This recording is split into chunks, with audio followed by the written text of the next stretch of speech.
Haloalkanes and haloarenes.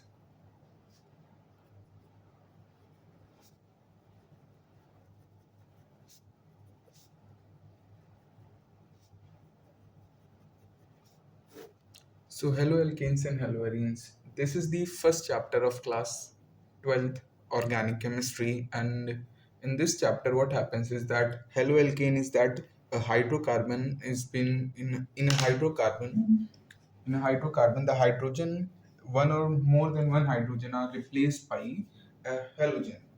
And in haloarenes a benzene ring in haloarenes a benzene ring is there, and then it is in the hydrogen on the benzene ring are replaced by e the replaced by halogens, so that is haloalkanes and haloarenes. So in this chapter we will be first talking about the haloalkanes, and then we'll talk about the haloarenes. In the haloalkanes we're gonna learn about their preparation, their properties, and the same thing we'll do about haloarenes. And after that we're gonna learn about polyhalogen derivative. That means a compound in which there are more than two halogen or more than one halogen, so polyhalogen derivatives. So let's start.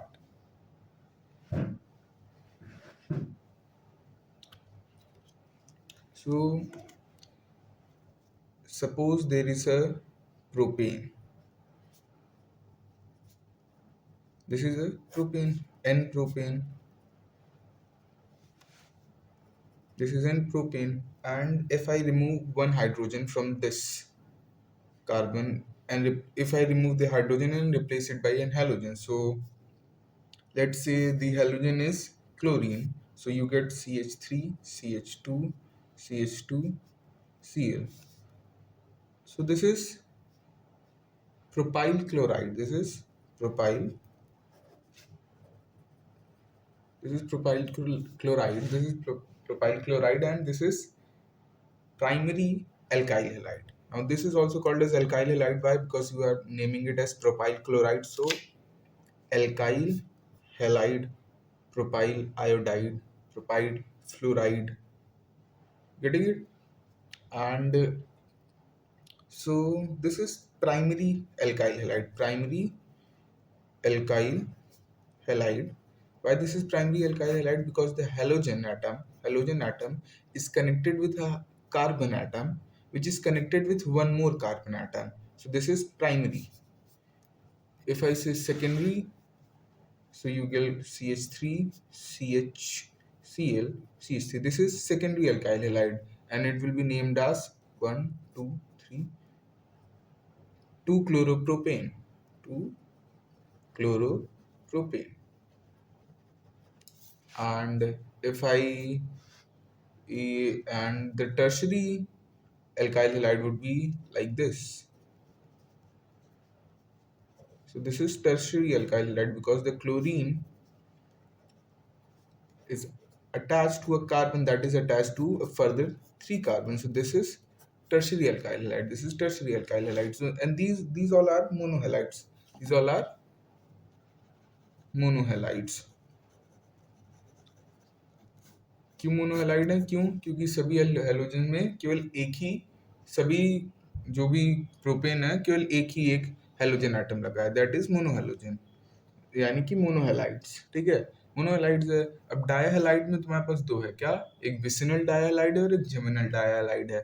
Vicinal dihalide is CH3, C, Cl, C, Cl. This is vicinal dihalide. This is vicinal dihalide. It is vicinal dihalide, and you can also call it as Vic dihalide. And then you have geminal dihalide, in which the halogen atom is attached. Two halogen atoms are attached to the same carbon. अब मैं chlorine ही ले रहा हूँ क्योंकि basically chlorine is commonly पढ़ाने में लिया जाता है. आप कुछ भी ले सकते हो, ठीक है ना. सपोज दिस इज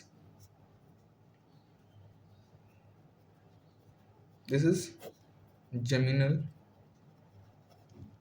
dihalide और gem dihalide. gem dihalide. So this was all about the types of alkyl halide. You get primary alkyl halide, secondary alkyl halide, tertiary alkyl halide. All those were monohalides, and then you get dihalides. So in dihalide there is two types of dihalide: vicinal dihalide and geminal dihalide. Okay. Now we're gonna learn about their preparation. How to prepare alkyl halide or haloalkanes. What are the ways through which you can prepare alkyl halide or haloalkane? So first is from hydrocarbon. First is from hydrocarbon. From hydrocarbon. From hydrocarbon. So from hydrocarbon is the first step is direct halogenation. That is direct halogenation. क्या? Halogenation. Halogenation, ठीक है ना। Halogenation में हम chlorination देखेंगे, fluorination देखेंगे, iodination देखेंगे, because क्योंकि आयोडीनेशन और फ्लोरीनेशन का एक अलग अलग जो एक नेम रिएक्शन टाइप के रिएक्शंस है, तो देखेंगे। बाकी ब्रोमिनेशन भी आप डायरेक्टली करा सकते हो नॉर्मल हेलोजिनेशन में। तो हेलोजिनेशन में बेसिकली फ्री रेडिकल मैकेनिज्म होता है, ये free radical mechanism, free radical mechanism है और 3 स्टेप्स में होता है। पहला क्या होता है? पहला होता है initiation, initiation first step. Second है, second is elongation, third is termination, ठीक है ना।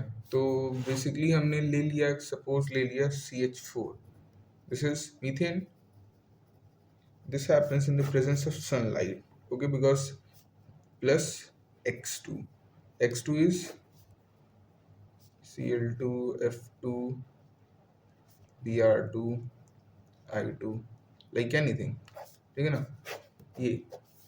so this happens in the presence of sunlight, this happens in the presence of sunlight, let the X2 we are using it be Cl2, commonly है, हमने use कर लिया। so yeah, तो अपने पास क्या है, तो जो फर्स्ट स्टेप होता है, तो Cl2 पे सनलाइट गिरेगा तो इसका होमोलिटिक फिजन होगा। होमोलिटिक फिजन होगा, सपोज होमोलिटिक फिजन में होता क्या है कि Cl chlorine, each chlorine atom has 17 electrons, it need one more electron, so they form a covalent bond sharing one electron each, ठीक है ना। तो ये वाला इलेक्ट्रॉन इसमें भी काउंट होता है, ये वाला इलेक्ट्रॉन इसमें भी काउंट होता है, सबको मालूम है। होमोलिटिक फिजन में क्या होगा, because of sunlight what happens, this electron goes with this and this electron goes with this, so you get two chlorine free radical, two chlorine free radical, okay, you get two chlorine free radical. This is the initiation step, this is initiation step, this is the initiation step. And then the elongation step, elongation step is CH4 plus Cl free radical लिया, ये है elongation, elongation step. So what happens in this, what will happen कि CH3 plus HCl, and this is the rate determining step, RDS is the rate determining step. Now you have this, अब इसका reaction से कराते जाओ, CH3 क्या मिल गया, CH3Cl, ठीक है ना, ये हो गया। फिर टर्मिनेशन में क्या होएगा, टर्मिनेशन में होगा क्या, जो बच जाएगा, जैसे बच गया, ये बच गया प्लस ये बच गया तो ये Cl2 हो जाएगा, कभी कभी ये भी बच जाता है तो HCl हो जाएगा, समझ रहे हो ना। तो this is the halogenation, halogenation हो गया सनलाइट के प्रेजेंस में। हम अब आयोडीनेशन भी अगर देख लें, हम आयोडीनेशन भी देखेंगे, तो CH4 plus I2, so you get CH3I plus I2. Now you get CH3 plus HIs, not CH3 plus HI. Now HI is a strong reducing agent. Is a strong reducing agent. HI is a strong reducing agent.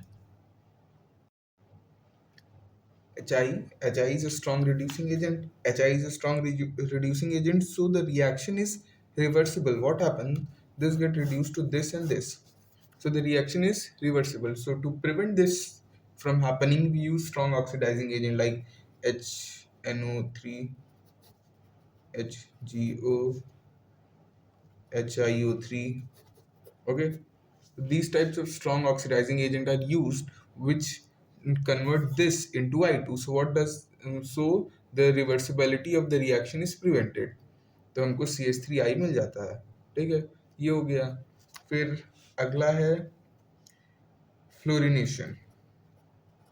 Fluorination तो fluorination का जो reaction है उसको एक नाम दिया गया special, क्या, Swarts reaction. Swarts reaction. So in this what happened, this is an halogen exchange reaction. This is halogen exchange reaction. You exchange one halogen with another. So what happened, you take RCl. R is an alkyl group. R is any alkyl group. Any alkyl group. तो RCl plus AgF. तो RF plus AgCl. Fluorination ऐसे हो गया, ऐसे भी हो सकता है. फिर आयोडिनेशन. आयोडिनेशन का भी एक है. आयोडिनेशन, इसमें क्या है, इसका भी एक स्पेशल नाम है. ये भी हेलोजन एक्सचेंज रिएक्शन है. इसको हम बोलते हैं फ्रिंकलस्टीन रिएक्शन. फ्रिंकलस्टाइन reaction, Frankenstein नहीं, Frankenstein reaction. And this is an SN2 mechanism. This is an SN2 mechanism. ठीक है ना? It is an SN2 mechanism for RX. मतलब कि अगर ये प्राइमरी होगा तो फास्टेस्ट होगा, सेकेंडरी तो थोड़ा कम, टर्शरी तो बहुत कम, क्वाटरनरी में तो चांस ही नहीं है कि रिएक्शन हो सके. तो ये SN2 रिएक्शन है. ठीक है ना? तो इसमें क्या होता है, RCl plus NaI in the presence of acetone. In the presence of acetone is CH3CO CH3. This is acetone. In the presence of acetone, RCl plus NaI in the presence of acetone. So what happened? This NaI is soluble in acetone. The NaI is soluble in acetone. So the reaction happen Ri plus NaCl. You get an alkyl iodide and NaCl. And the further exchange are not possible. Further exchanges are not possible because NaCl is insoluble in acetone. NaCl is insoluble in acetone. So this was preparation of alkyl halide from hydrocarbon. Okay, from hydrocarbon. फिर अगला है from alkene. अगला है from alkene. Alkene में basically commonly Markovnikov reaction लगता है. तो suppose मैंने ले लिया CH3, 2 3 4 1 2 प्रोपीन या क्या प्रोपवनीन, कुछ भी ले लो, प्लस HCl. ठीक है ना? तो यहाँ पे मार्कोव निकोव रिएक्शन होएगा. मार्कोव निकोव रिएक्शन होएगा. होता क्या है इसमें, क्या, जो HCl है वो H plus plus Cl minus में टूटता है और hydrogen goes to that carbon in this. In alkene, hydrogen goes to that carbon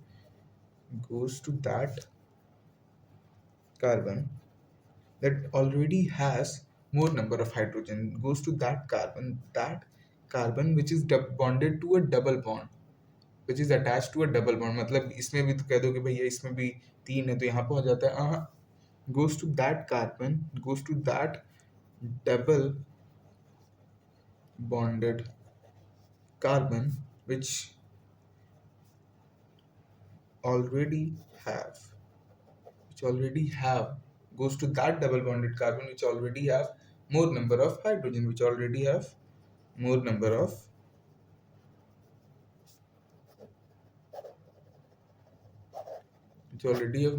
hydrogen. So होगा कि यहाँ पे क्या, मार्कोनिकॉव रूल लग रहा है. H plus plus Cl minus में टूटा और यहाँ माइनस यहाँ पे प्लस कंप्लीट, यहाँ मैंने 2 एरो बनाया, मतलब पूरा कंप्लीट इलेक्ट्रॉन इसके पास शिफ्ट हो गया है। जब हम लोग ये कर रहे थे, हेलोजिनेशन कर रहे थे, जब हम हेलोजिनेशन कर रहे थे तो यहाँ पे सिंगल एरो बना है, मतलब एक इलेक्ट्रॉन इसके पास शिफ्ट हुआ, एक इलेक्ट्रॉन इसके पास। ये क्या है? ये होमोलिटिक फिजन है। This is homolytic fission. And ये क्या है? This is a heterolytic fission. This is a heterolytic fission. क्यों this is a heterolytic fission? Why this is a heterolytic fission? क्यों यहाँ पे हेट्रोलिटिक फिजन है? क्यों? क्योंकि एक के पास पूरे इलेक्ट्रॉन आ गए और एक इलेक्ट्रॉन डेफिशिएंट हो गया है। एक के पास पूरे इलेक्ट्रॉन आ गया और एक इलेक्ट्रॉन डेफिशिएंट हो गया, therefore it is an heterolytic fission. यहाँ पे क्या हो रहा है? यहाँ पे हो रहा है हेट्रोलिटिक फिजन। यहाँ पे हेट्रोलिटिक फिजन हो रहा है तो होगा क्या? ये हुआ तो तुमको प्रोडक्ट मिल जाएगा CH3, तुमको प्रोडक्ट मिल जाएगा CH3 CH Cl CH3 major. अगर तुमने ये बना दिया CH3 CH2 CH2 Cl तो दिस इज माइनर, और ये बनता ही नहीं है मेजर प्रोडक्ट, ठीक है ना? ये किसके साथ होगा? HCl के साथ, HI के साथ, HBr के साथ, HF के साथ, सबके साथ होगा। पर एक एक्सेप्शन है HBr के साथ, एक HBr के साथ एक एक्सेप्शन है।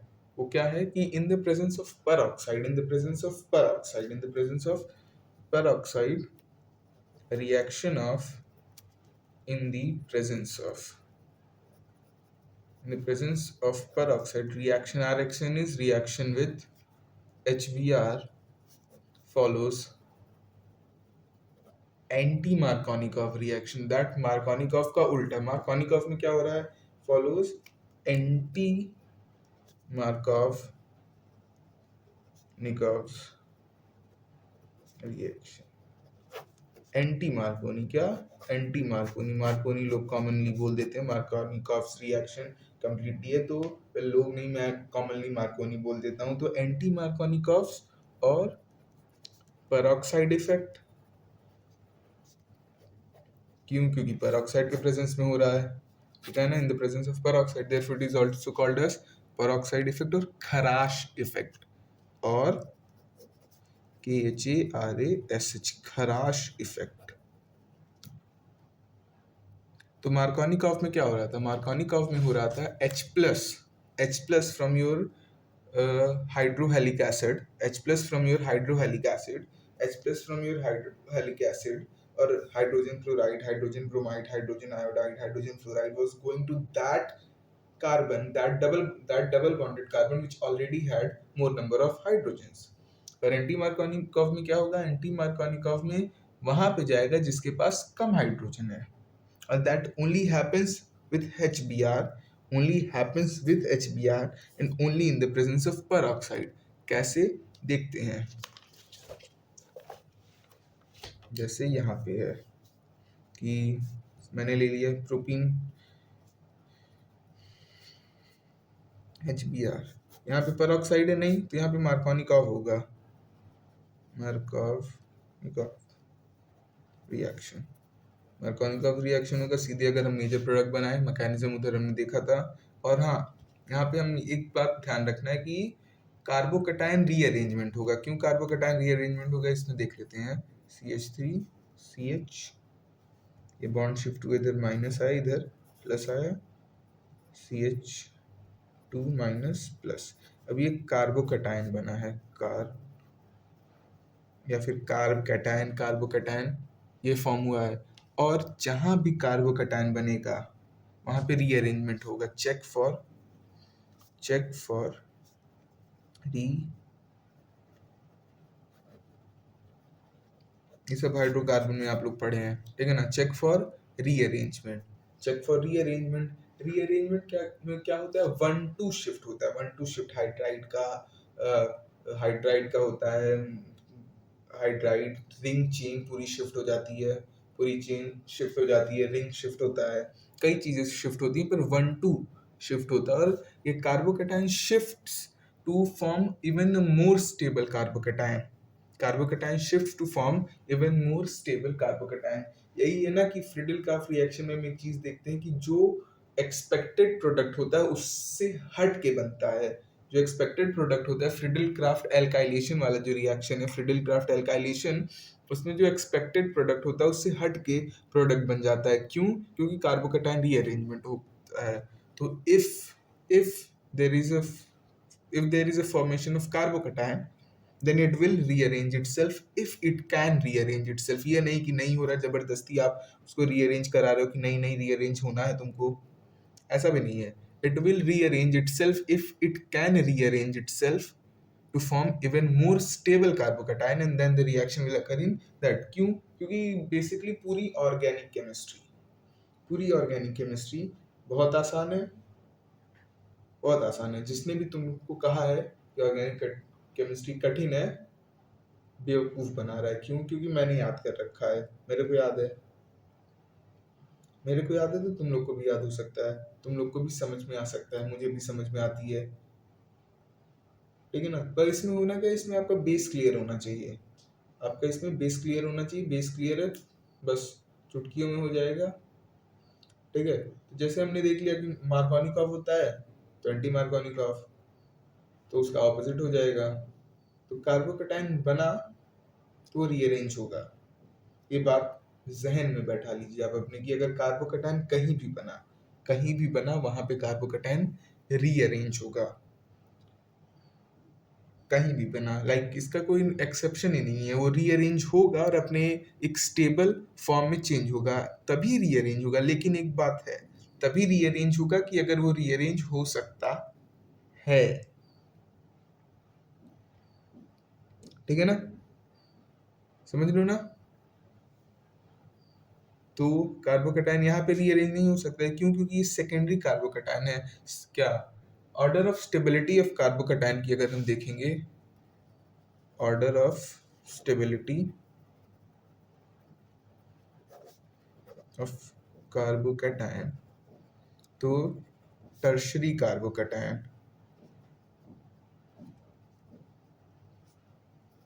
is even more stable than benzylic carbocation, जो कि रेजोनेंस स्टेबलाइज्ड है। ये एक्सेप्शन है कि यहाँ पे रेजोनेंस स्टेबलाइज्ड कार्बोकेटाइन है, that is less stable than tertiary carbocation. फिर secondary and then methyl and then primary और फिर मिथाइल कार्बोकेटाइन। तो ये है order of stability of carbocation. So the carbocation shifts to stable itself. तो यहाँ पे बेसिकली यहाँ पे टर्शरी जा नहीं सकता है, प्राइमरी से ज़्यादा स्टेबल सेकेंडरी होता है। इस वाले क्वेश्चन में टर्शरी वो जा नहीं सकता है, क्योंकि 3 ही कार्बन है। टर्शरी कार्बोकेटाइन बनने के लिए अपने पास 4 चाहिए। बेंजाइलिक जा नहीं सकता है, क्यों? ये बेंजाइलिक कार्बोकेटाइन है, बेंजाइलिक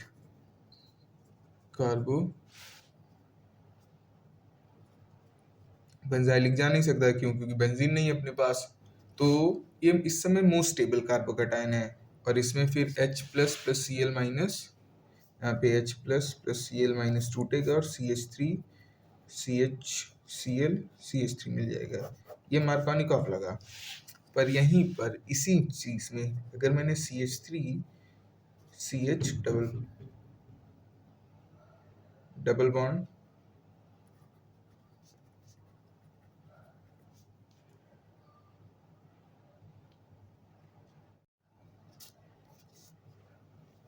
तो CH3 CH double bond CH2 1 2 3 4 plus HBr in the presence of peroxide. Peroxide कुछ भी हो सकता है, H2O2 ले लो या ROOR, पेरोक्साइड लिंकेज होना चाहिए। तो ये फ्री रेडिकल मैकेनिज्म होता है।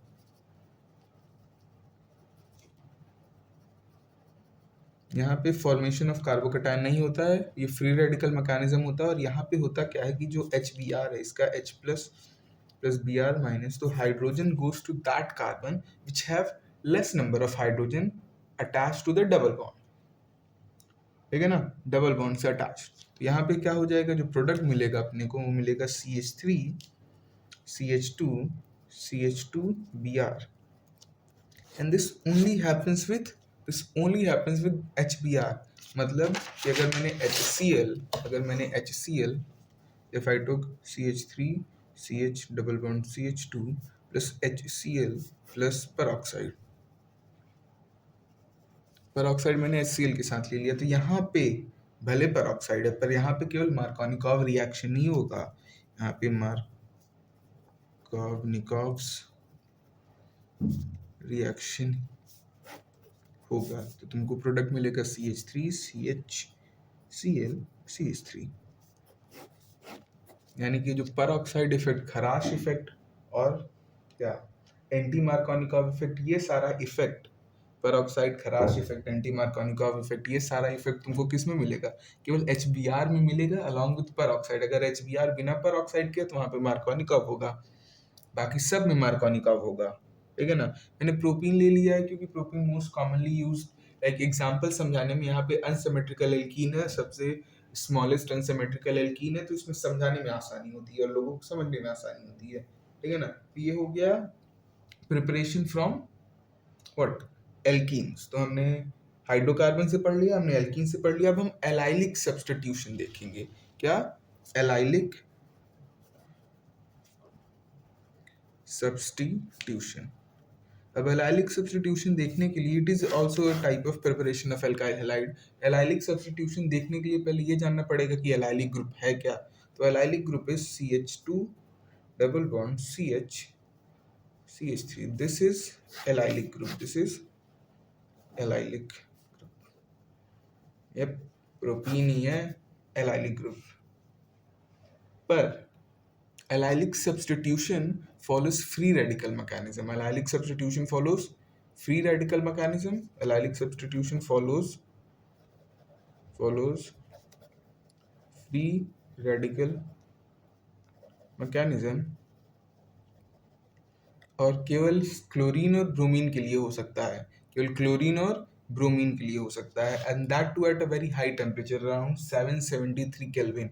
लेकिन अब बहुत हाई टेम्परेचर पे। तो अगर हमने देखा CH2 double bond CH3 plus Cl2 773 kelvin, तो तुमको प्रोडक्ट मिल जाएगा CH2 डबल बॉन्ड CH2।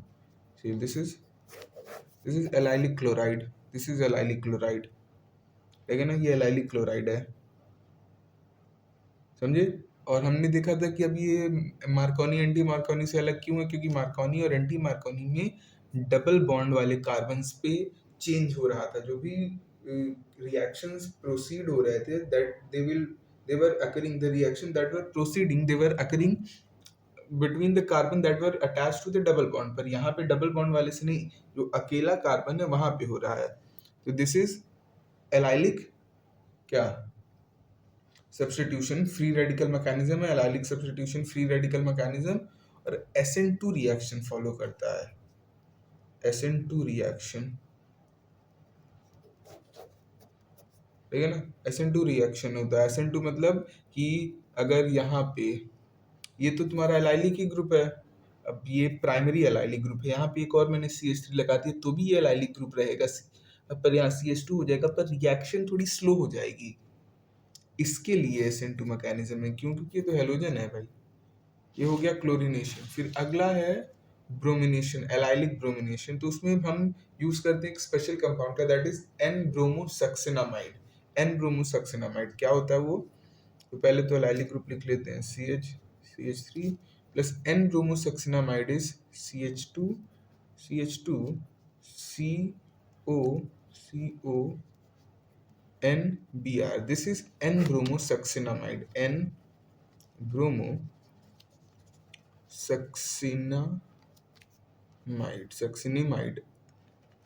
सक्सिनामाइड मतलब सक्सिनिक एसिड को, सक्सिनिक एसिड का पहले नाइट वो कराओगे क्या, उसमें सक्सिनिक एसिड का रिएक्शन अमोनिया के साथ होएगा, उसके बाद उसको हीट करके उसका रिएक्शन HBr के साथ करा दोगे तो तुमको N-ब्रोमोसक्सिनामाइड मिलेगा।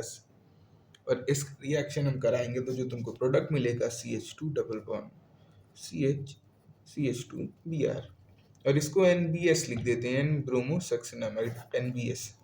ठीक है ना? ये हो गया। ये प्रोडक्ट अपने को मिल जाएगा। अगला भी क्लोरीनेशन के लिए ही है, पर वो भी एलाइलिक क्लोर, उसमें आप सल्फ्यूरिल क्लोराइड लेते हो। सल्फ्यूरिल क्लोराइड कैसे? CH3 CH2 double bond CH3 plus SO2 Cl2, this is sulphuryl chloride.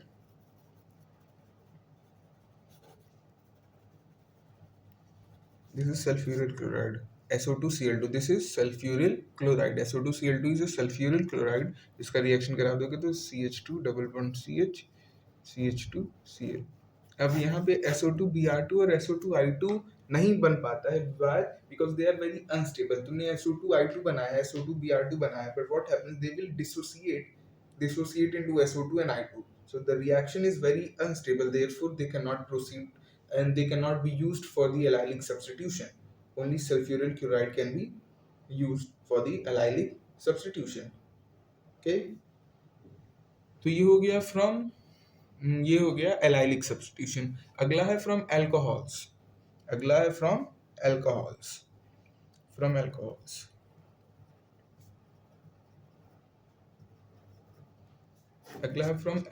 तो alcohols में मैं basically RCH2OH RCH2CH2OH लिया हमने, RCH2CH2OH और प्लस HCl एंड ZnCl2।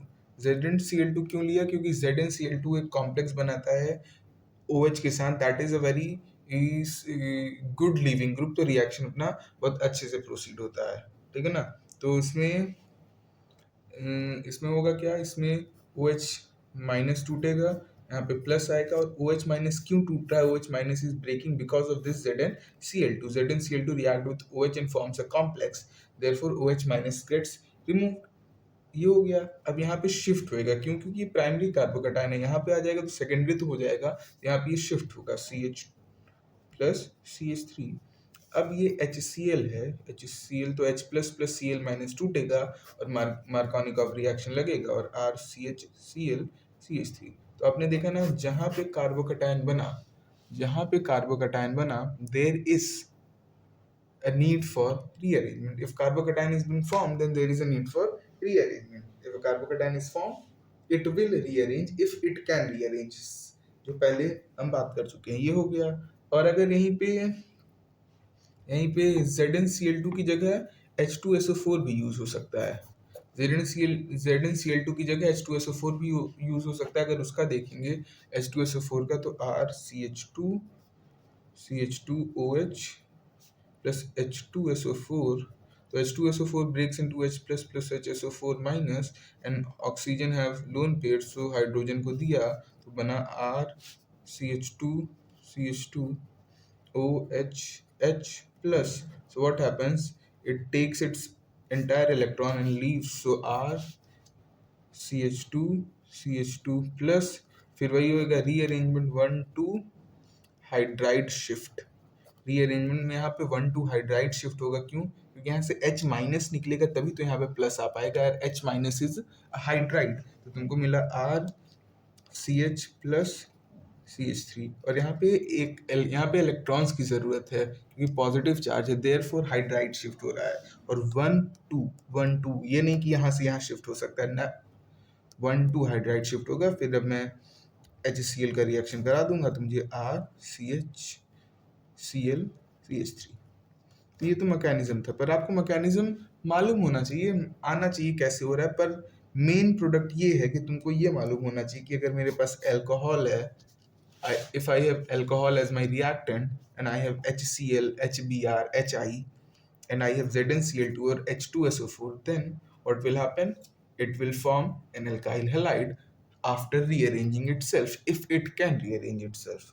मैं बार बार इस पे क्यों फोकस कर रहा हूँ? क्योंकि ये मिस हो जाता है लोगों से in the heat of the moment. अगर आप सवाल लगा रहे हो और आपके पास एक टाइम लिमिट है, इतने में आपको सारा कुछ करना है, तो आपको बहुत तेज सोचना पड़ेगा। जब आपको तेज सोचना पड़ेगा तो ये छोटी चीजें हैं, बड़ी चीजें तो सबको मालूम है कि अल्कोहल का रिएक्शन HCl के साथ इन द प्रेजेंस ऑफ H2SO4 और ZnCl2 anhydrous ZnCl2 anhydrous ZnCl2, मतलब पानी नहीं है इस ZnCl2 में। क्यों? क्योंकि अगर पानी होगा तो फिर वो H प्लस OH माइनस फिर टूट जाएगा और इधर रिएक्शन हो जाएगा। और H2SO4 is a strong dehydrating agent. H2SO4 is a strong dehydrating agent, therefore we need not to worry about the water in that case। ठीक है, तो ये जो छोटी चीजें हैं that misses out during that split second, और यही रिक्वायरमेंट है। देयरफॉर आई एम फोकसिंग और I am very much exaggerating on carbocation rearrangement. It will rearrange if it can rearrange. If it cannot rearrange, then there is no way that will happen। ये हो गया।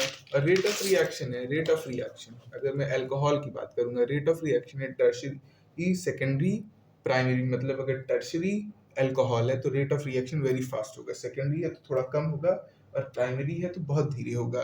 It is also the basis of determination और determining what type of alcohol you have.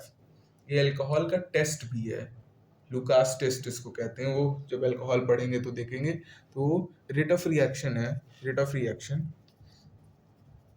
ROR is rate of reaction। ROR is rate of reaction। तो rate of reaction क्या है? tertiary alcohol greater than secondary alcohol greater than primary alcohol for the reaction। ठीक है ना, ये हो गया। फिर अगला है reaction with PCl3 and PCl5। तो ये तो अल्कोहल के साथ हो गया। अगला है रिएक्शन विद, अगला था reaction with PCl3 and PCl5। तो वो भी अल्कोहल के साथ ही होता है। तो RCH2OH है प्लस PCl3, तो तुमको मिल जाएगा RCH2Cl प्लस H3PO3। ठीक है ना, ये हो गया सीधा। अगला है RCH2OH प्लस PCl5 है, तो तुमको मिल जाएगा RCH2Cl plus HCl plus POCl3। ये चीज़ें याद रखनी है। बाई प्रोडक्ट किसमें क्या है, बाई प्रोडक्ट भी कभी कभी पूछ लेता है, क्योंकि सबको मालूम है कि अगर क्योंकि क्यों बाई प्रोडक्ट पूछ सकता है, बाई प्रोडक्ट इसलिए पूछ सकता है क्योंकि मुझे मालूम है कि अगर मैं रिएक्शन अल्कोहल का PCl3 और PCl5 के साथ कराऊंगा तो मुझे अल्कोहल मेरा शिफ्ट हो जाएगा अल्काइल हैलाइड में। तो कॉमन नॉलेज है, पर अगर उसको डिटेल में पूछे तो बाई प्रोडक्ट भी पूछेगा। एग्जामिनर को जो भी एग्जाम आप दे रहे हो जहाँ पे ये पूछा जा रहा है, तो अगर डिटेल्ड में आया है तो बाई प्रोडक्ट भी आपको ध्यान रखना है। तो PCl के साथ HCl प्लस POCl3 मिलता है, और PCl5 के साथ ये मिलता है, और PCl3 के साथ आपको H3PO3 मिलता है। क्लियर है? फिर अगला है रिएक्शन विद थायोनिल क्लोराइड। अगला है रिएक्शन विद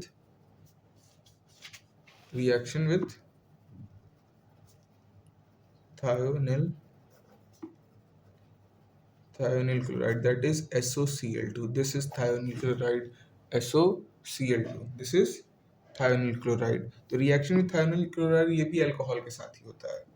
तो RCH2OH है प्लस SOCl2 रिएक्शन कराए तो RCH2Cl plus SO2 plus HCl, SO2 plus HCl। ये भी गैस है और ये भी गैस है। And this is the best method for preparation of alkyl halide। Why this is the best method for preparation of alkyl halide? Why? Because the byproducts are gaseous। तो उड़ जाएंगी, गैस है, ऐसे देखा होगा ना, गैस के ऊपर ऐसे एरो लगा है, मतलब ये उड़ गई, ये उड़ गई तो तुमको केवल अपना जो काम का चीज़ है वही तुमको मिलेगा। तो और इस reaction with thionyl chloride, this is known as Darzan's method।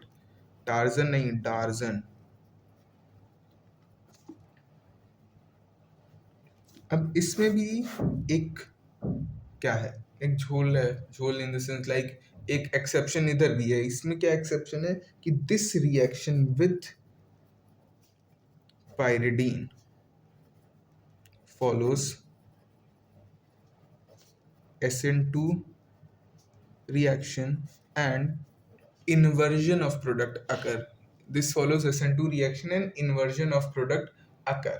मतलब अगर S है तो R हो जाएगा, R है तो S हो जाएगा। With pyridine follows SN2 reaction and inversion of product occur. And without pyridine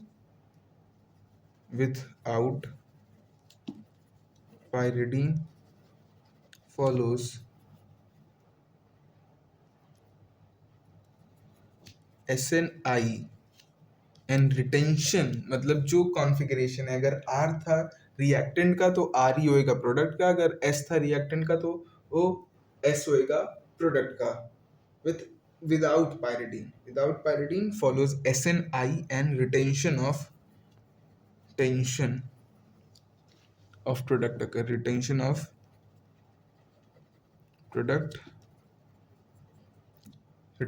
product occur, ठीक है ना, रिटेंशन ऑफ प्रोडक्ट अकर. और SN2 is bimolecular nucleophilic substitution reaction, SNI is intramolecular nucleophilic substitution reaction. Clear है? तो ये reaction with thionyl chloride हो गया था. अब reaction with silver salt of carboxylic acid, reaction with silver salt of carboxylic acid, reaction with silver salt of carboxylic, reaction with silver salt of carboxylic acid, reaction with silver salt of carboxylic acid. Silver salt of carboxylic acid बनाने के लिए पहले तो हमारे पास एक carboxylic acid होना चाहिए. Let's say I have got an ethanoic acid CH3COOH plus AgCl, तो मुझे मिल जाएगा CH3COCl OAg plus HCl. This is silver salt of carboxylic acid. This is silver salt of carboxylic acid. This is silver salt of carboxylic acid. This is silver salt of carboxylic acid. ठीक है ना.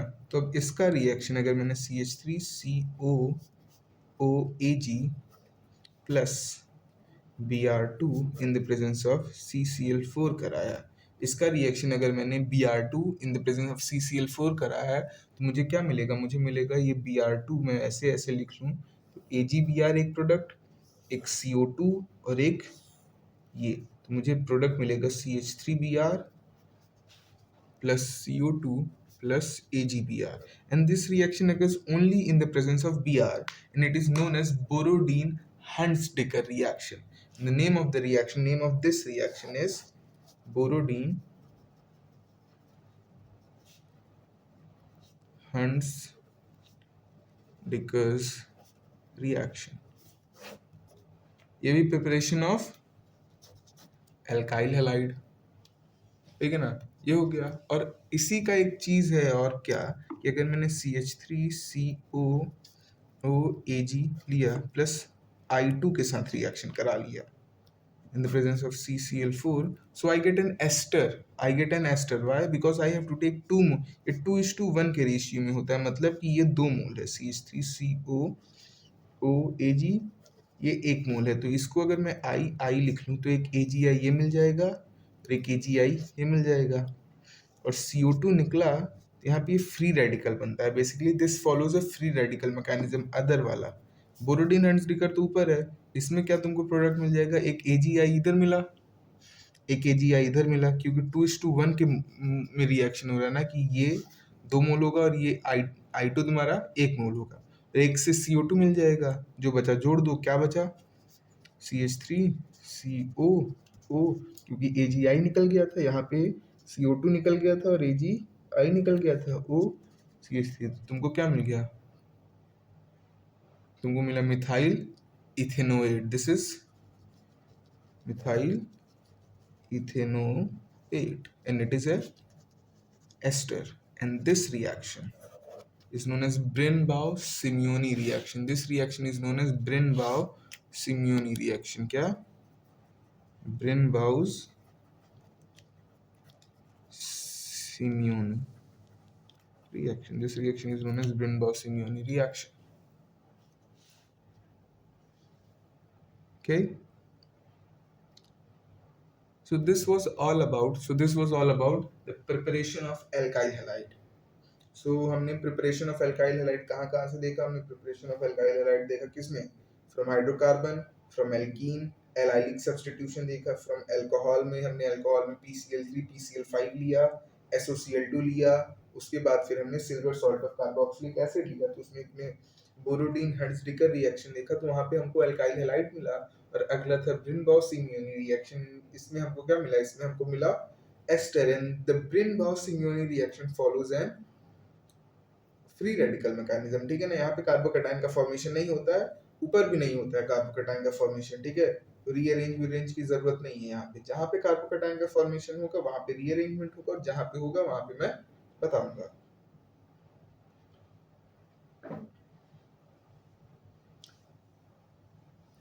ठीक है। सो अगर समझ में आया है, तो वीडियो को लाइक कर देना, शेयर कर देना। और एक डिस्क्लेमर है क्या, कि मेरी स्पेलिंग्स थोड़ी गड़बड़ रहती हैं। मैंने बहुत कोशिश की याद करने की, स्पेलिंग सही करने की, पर नहीं हो रहा है। मैं अभी भी कोशिश कर रहा हूँ, और हो सकेगा तो आने वाले भविष्य में वो ठीक भी हो जाएंगी। मेहनत कर रहा हूँ उस पर।